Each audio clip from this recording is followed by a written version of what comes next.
அம்மா ഓ இந்த வீடு வச்சுட்டு எவ்வளவு ஆகி? ഒരു 6 വർഷമായി കാണാം സ്വാമി. അല്ല, ഈ വാസ്തു സംബന്ധമായിട്ട് വല്ല പ്രശ്നമുണ്ടോ? ஏய் பிரச்சனை ஒண்ணும் இல்ல. பாசிட்டிவ் எனர்ஜி இருக்குன்னு இந்த வீட்டுல ஒரு நெகட்டிவ் எனர்ஜி இருக்கு.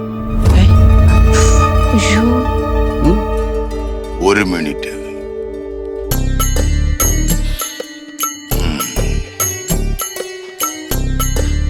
ഉറങ്ങിയോ? എന്താണ്? അമ്മ ചുമ്മാ പ്രാർത്ഥിക്കുക. അയ്യോ, നല്ല ഉറക്കം. എന്ത് ഉറങ്ങിയത്? நான் ஒரு கதை சொல்லட்டுமா? ഏത് കഥ? இந்த ഭവനത്തില് നിങ്ങൾ മൂന്നാളും യമദേവനെ സ്വപ്നം കണ്ട. അയ്യോ അയ്യോ, അതെ അതെ, നമ്മൾ കണ്ടിരുന്നു. കണ്ടു കണ്ടു സ്വാമി. എങ്ങനെ മനസ്സിലായി? നിങ്ങൾക്ക് മൂന്നാൾക്കും യമദേവന്റെ എല്ലാ അനുഗ്രഹവും കിട്ടിയിട്ടുണ്ട്. അയ്യോ, ഞങ്ങൾ എന്നിട്ട് അത് സംസാരിച്ച് അത്ഭുതപ്പെടുകയും ചെയ്തു. കണ്ടോ സ്വാമിയുടെ ഒരു ശക്തി. വേറെ കുഴപ്പമൊന്നും ഇല്ലല്ലോ സ്വാമി. യമദേവൻ എന്റെ ഭവനത്തിൽ വന്നത് സ്വപ്നമല്ലേ, നജന്താണ്.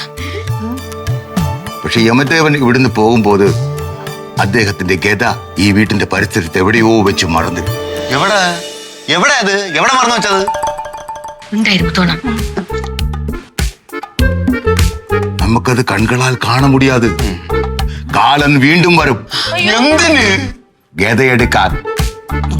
അപ്പോ ഒരാളെ കൂടി തിരിച്ചു പോകുമ്പം കൊണ്ടുപോകും. അമ്മയുടെ രണ്ടാമത്തെ മകൻ. അനിയൻകുട്ടൻ. എന്റെ മോൻ സ്ഥലത്ത് പോലും ഇല്ല സ്വാമി. അവനങ്ങ് ദുബായി കിടക്കുക.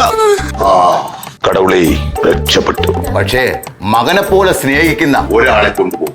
അയ്യോ, മുത്തുവണ്ണൻ. ഞാനാ? ഞാൻ പോവില്ല. സ്വാമി പറഞ്ഞ അച്ചട്ടാ. അതും 1 മാസത്തിനകം. 1 മാസം കൂടെ ഉള്ള മുത്തോണ്ട് നമ്മളെ നിങ്ങൾ എന്തോ പിള്ളേരെ ചുമ്മാ അവനായിട്ട് വരട്ടാതെ. കൊച്ചമ്മ, ഞാൻ പോവില്ല. നീ ചുമ്മാ വിഷമിക്കാതെ. സ്വാമിയല്ലേ മുമ്പിൽ ഇരിക്കുന്നത്. താനാകണം 1 മാസം കണ്ടിപ്പാ കൊണ്ടുപോയി. അല്ല സ്വാമി, ഞാനൊരു കാര്യം ചോദിച്ചോട്ടെ. സ്വാമിക്ക് ഇത്രയും വലിയ പാണ്ഡിത്യമുള്ള ഒരു മനുഷ്യനല്ലേ, ഇതിനൊക്കെ ഒരു പ്രതിവിധി ഉണ്ടാവില്ലേ സ്വാമി? പരിഹാരമുണ്ടമ്മ. 16ാമത്തെ വയസ്സിൽ മരിക്കുമെന്ന് പറഞ്ഞ മാർക്കണ്ഡേയന് യമദേവൻ ആയുസ് നീട്ടിക്കൊടുത്തില്ലേ? അതാണ്. അതുപോലെ നിരീശ്വരവാദിയായ നിനക്ക് ഇതിന് രക്ഷപ്പെടണമെങ്കിൽ ഒരുപാട് ചെലവ് ചെയ്യേണ്ടി വരും. നടക്കട്ടെ നടക്കട്ടെ നടക്കട്ടെ, അത് നടത്ത്. ഞാൻ അപ്പോഴേ പറയാം, വല്ലപ്പോഴും ഒക്കെ ഭഗവാനെ ഒന്ന് ആത്മാർത്ഥമായിട്ട് വിളിക്കണേന്ന്.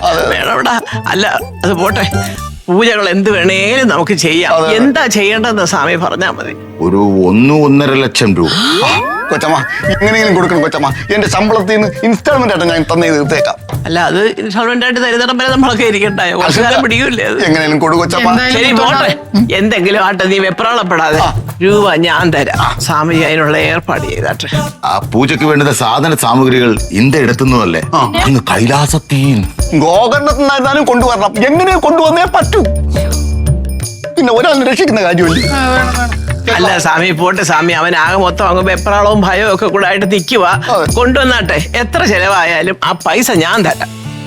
അപ്പോ ഞാൻ പോയിട്ട് വരാം. അപ്പൊ സന്ധിക്കും വരെ വണക്കം. വണക്കം വണക്കം.